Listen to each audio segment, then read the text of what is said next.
with Sam, y'all. What'd you say? Houston's own Trey the Truth has taken his day and he's turned it into quite a gift for kids. Whole apartments quit when apartments, it was a blood of apartments. Like the whole apartment complex was blood. I was gangbanging real hard, Pyro. You know what I'm saying? Oh, blood? Yeah, Pyro blood.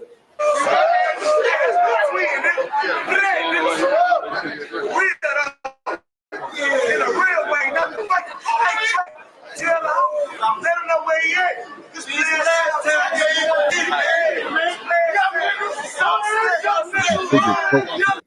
About the Trey Day thing. I learned that from Zach TV. I didn't know that. I really didn't know that. Like Blood said one of the biggest original blood sets from Houston, 102 Pyro, 102 South Pyro. If you can talk about it, what happened?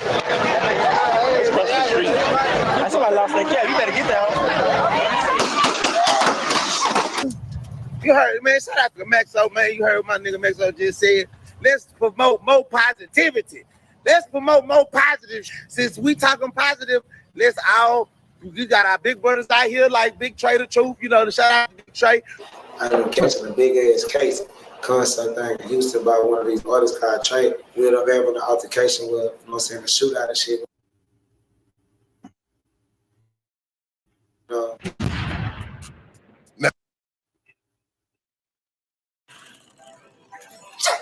You still winning big at Chumba Casino? Absolutely. Is it for real? Of course. Now, YouTube family, depending on how long you've been a fan of the channel, y'all already know that I documented Sauce Walka's life in multiple different ways. But there was one incident that happened with Sauce Walka that I didn't speak on, simply because that week that I dropped all those Sauce Walka videos, a lot of people was in the comment section like, oh, bro, TSF must be paying this dude off. Say, man, no, not the case at all. In fact, the reception from all of those videos just let me know that Sauce Walka got some real fans up here. Now, the situation that I'm about to speak on, everybody in Texas knows about this. It is no mystery in its history. Everybody who knows Sauce Walka knows that he was a part of Mash Mode, one of the biggest cliques to ever come up out of Houston, Texas, and he's the 102 Pyro. Now, Houston, Texas is one of those places that has hundreds of notable rappers, one of which being the OG Trey the Truth. Now, as y'all already know, Trey the Truth and Zero both are legends and revered as legends in that South, man. But Trey the Truth wouldn't just be a rapper. He'd also do a lot of philanthropy work. He was known for his activism and just that, his philanthropy work. Now, he was the founder of Angel by Nature, which was a play off of ABN, Assholes by Nature, and it was a charity aimed at helping the impoverished youth of Texas and Relief Gang, a non-profit organization initially formed to help the people of Houston and the surrounding areas to rebuild their homes after tragedies like flood and hurricanes were hit. From the Houston area continues, this time in the form of a large caravan. Houston rapper Trey the Truth led his Houston Relief Gang to some neighbors in some of the hardest hit regions. That caravan actually just arrived in Lake Charles. Now, Trey the Truth would actually be revered as an actual hometown hero. We've all seen Trey the Truth go assist people in Louisiana, Mexico, and even Puerto Rico after they were affected by natural disasters. Relief Gang is self-explanatory, man. A gang that relieves people in any situation. Of course, definitely in disasters, but you have a bunch of people who struggle when it ain't a disaster, or was struggling before a disaster, they're gonna be struggling after. So we just do our best to relieve those when we can. And not only that, Trey the Truth serves as a peacemaker in his city. Now, man, he kind of worked like the Honorable Louis Farrakhan when it come down to trying to squash beef within Houston, Texas. Now, Trey the Truth has a day called Trey Day. It's a day that I was blessed to get for them to celebrate me and all the stuff I do in the community by being a big homie, but I've reversed it and made it a day that I give back to the city and be the big homie for the kids and families that are less fortunate and get their school supplies, their backpacks, immunization shots, HIV testing, face painting animals, carnival rides, moonwalks, snow. The world is getting and bring a whole bunch of entertainers that they only see on TV and the internet that they can actually get out there and kick it with. Take pictures and just have a fun day, like stuff, or some living a dream type stuff. Yeah. Like, you know, that's what I do every year. How many people come out to it? You could be anywhere from 5,000 to 10,000. It's about Trade Day, man. You know, man, out here we got everyone. Yeah, for Trade Day, man, is I get all the families and the kids in the city, and I go get their school supplies, their school clothes, their immunization shots, which you know you need to get back in school. Yeah. HIV tests and carnival rides, you know, do all kinds of different stuff. And giving back. Yeah. The only difference is I don't have sponsors. Everything I do is from my pocket. And that's what brings us to the video that we making today. Me and young Sauce Walka was still A-Walk mobbing with that match mode and the 102 Pyru, which he still is that. A-Walk and Bullet Names was on fire, and Sauce Walka in particular was a hot-headed young nigga. So hot-headed that he'd actually get into a shootout at the 2009 Trade Day.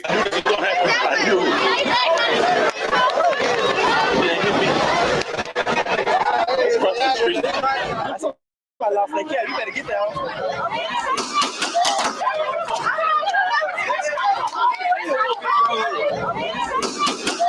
Hey, YouTube family, y'all may be wondering what the hell was Sauce Walka dumping? Because it sounded like he had an FN before FNs came out. And why the hell was Sauce Walka dumping at people in such a large crowd? The incident would actually make CNN news, and it would earn A-Walk a name as one of those guys not to be fucked with in Houston, Texas. So today, we finna discuss the events that led up to that Trade Day shooting in the year 2009 and the aftermath of what happened with Sauce Walka. Okay, now in this next clip I'm about to show y'all, or play for y'all rather, Sauce Walka's gonna go into detail about some of his childhood, so this is like a hidden gem too. So y'all have patience, man. If you're a real Sauce fan, then this is gonna be a pleasure to listen to for you anyway. Now, I don't know if y'all know, but the guy who did this interview actually passed away. His name is Kunal, so I want y'all to jump in the comment section and say long live Kunal, man. Shout out to all for the culture, bro. We doing this one for you, man. So with no further ado, let's do it.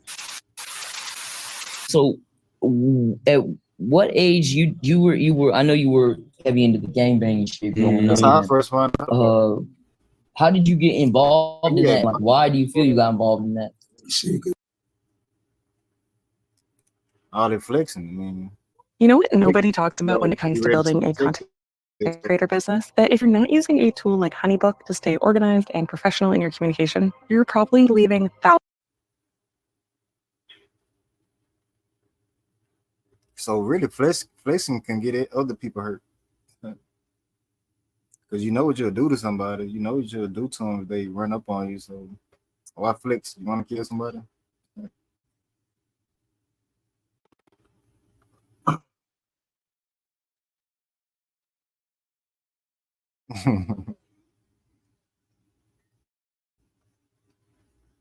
Bro.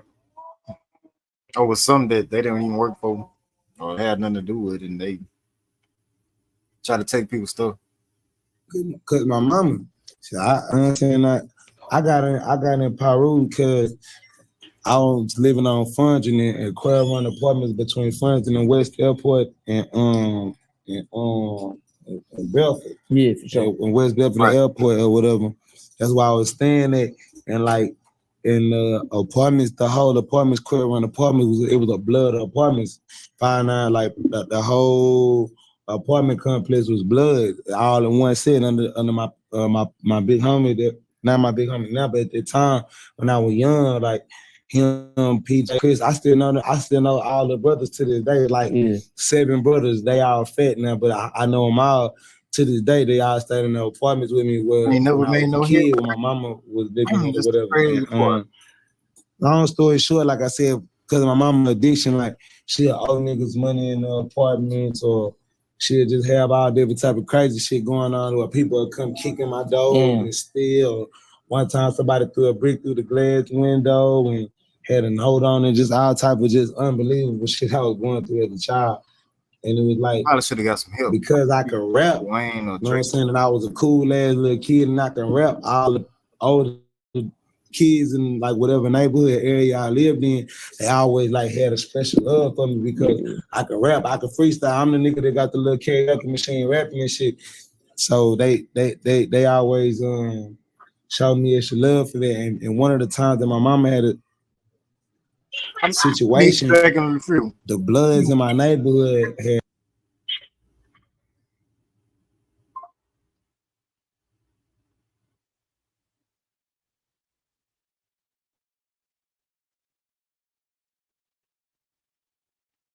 handled the situation for me. And I don't even know what the fuck. I'm 10 years old. I don't even like know what the fuck is going on. I just know my mama said there was some shit going on and I'm scared. And all I know is them, but I don't even know how to tell them what's really going on. I just know how to say there's some shit going on. And they was older than me. They was hustling too, so they ended up beating up the dude or whatever that my mama had the situation or whatever with. And ever since then, I just had a special love for Bloods because of that. Because I knew that they was all Bloods. They all wore red and whoop. I was trying to. When I got like what you were saying, I can't 13, well, nah, not even 13. I got like 12. This probably happened when I was like 10. I was in like fifth grade, fourth, fifth grade. That's when this happened. So when I got like in the sixth grade, I wanted to be a Blood. I wanted to do what they was doing. I felt like the five was helping me. That's what I believe, man. That's what I believe. So I found my own circle of Bloods that was like him, that I didn't know them, and I brought them my little partners and brought them to the circle, and we got down and kept going from there. So I got my rank up. Sure. If you don't mind, man, talking about this, I didn't even know this. And that's the smart thing that I feel you did, that I didn't even know this, that about the trade day thing. I learned that from Zach TV. I didn't know that. I really didn't know that. Like, and so let me ask you something, man. My question is, if you could talk about it, what happened? And did you settle everything? Like, are you and Trey Day cool? Are you Trey Day? Are you and Trey cool? Yeah, me and Trey, we good. I mean, Trey the one who invited me to this. So, okay. You know what I'm saying? Yeah, but it was just a misunderstanding. It was just, it had nothing to do with Trey. It had nothing to do with them. It was some street shit I had going on at the time when I was young. So, and I was just invited as a rapper, like, cause I said I've been a big rapper. Yeah. So I was already a popping rapper. I already had like a little name for myself. So you didn't feel some type of way about it, like, man, met us at the event, or you know, it is like it is what it is, right? It's what I mean, you know, it is what it is. You gotta, you know what I'm saying? Yeah. It is the end of the day, you gotta defend. Everybody gotta defend themselves. You can't. Yeah. If somebody try to do something to Trey, you gotta defend himself. Now, eerily enough, the only other place where I seen Sauce Walka talking about this incident is on Zach TV, man. So y'all jump in the comment section right now and say long live Zach TV. During the time I was heavy in the game, violence, gangbanging shit, and I was beefing with other niggas, and we ended up having an altercation with, you know what I'm saying, a shootout and shit went on. And I ended up catching the case for this shit. They had me on CNN, and because like the mayor was there, and the city, the Secretary of State was there and shit like that. So it was broad daylight, it was like a mayor, like they trying to consider a massive shooting and shit like that. So I had caught a big ass case at the fight, that shit go to trial, long ass story, woo. But I made it through.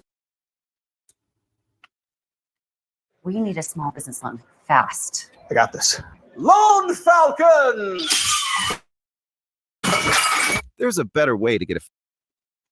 He's right about that. You got to defend yourself.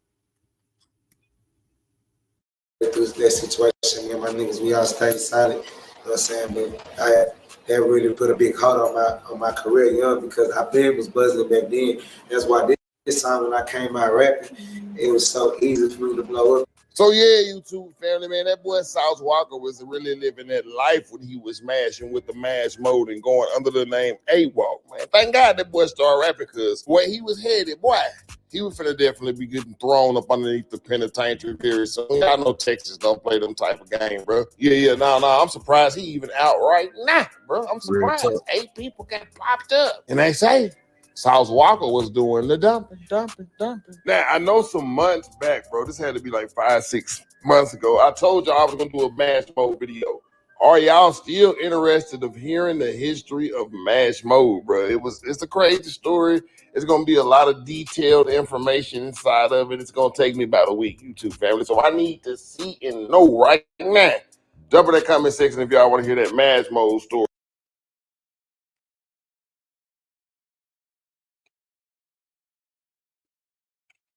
Sounds Walka.